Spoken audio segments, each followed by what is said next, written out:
So yeah, what we can see here is that with the remnants of the few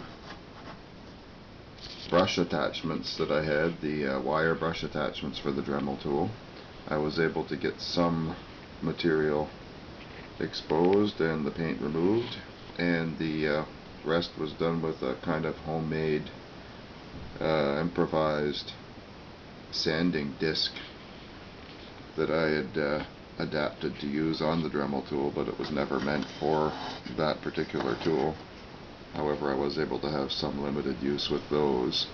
Obviously I'm not getting into the deep corners or crevices. Ideally I should have a small sandblaster, which I know they sell at Princess Auto.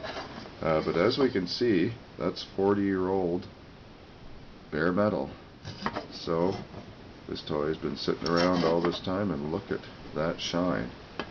Very solid. I wonder if any toys made today are going to last that long.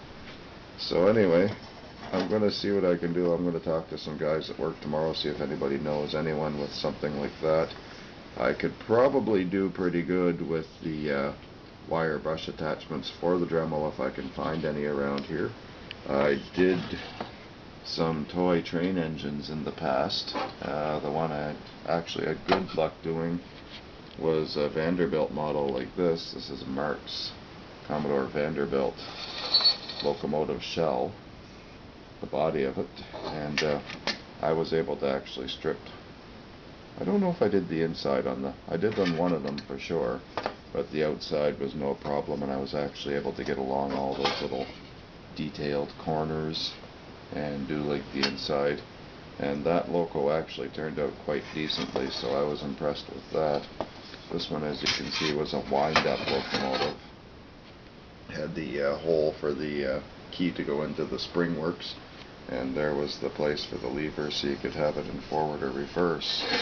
So it's a cool body to have laying around. I'm going to probably do something with it eventually. I do have another locomotive around that needs to be stripped, and actually I think it is stripped. It needs to be repainted and reassembled years after the fact, so that'll be interesting to remember how to do it, but it shouldn't be too bad. All the pieces are stored correctly.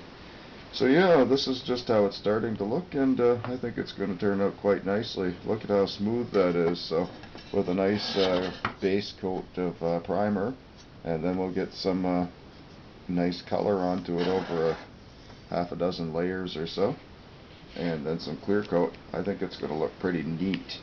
Got some other ideas for paint I'm kind of thinking about. I don't know how it would work on that. I don't know, I might kind of go for a snakeskin look if I can get some fishnet pantyhose to wrap around it.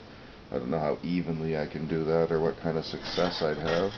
So maybe I'd get something else, like, you know, with similar curves and try it on that first.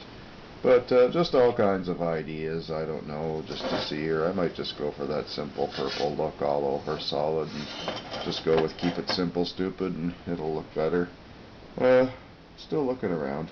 I haven't seen too many people actually restoring these. I think I've seen one person that did a Herbie bug out of it, so that would be kind of cool too. It's a thought that had crossed my mind, but I don't know if I could get the decaling just right to scale on that or not. I could probably print some out or something with clear transparencies, adhesives, but we'll see. There's lots of time still to change my mind, and I can always use that purple paint elsewhere.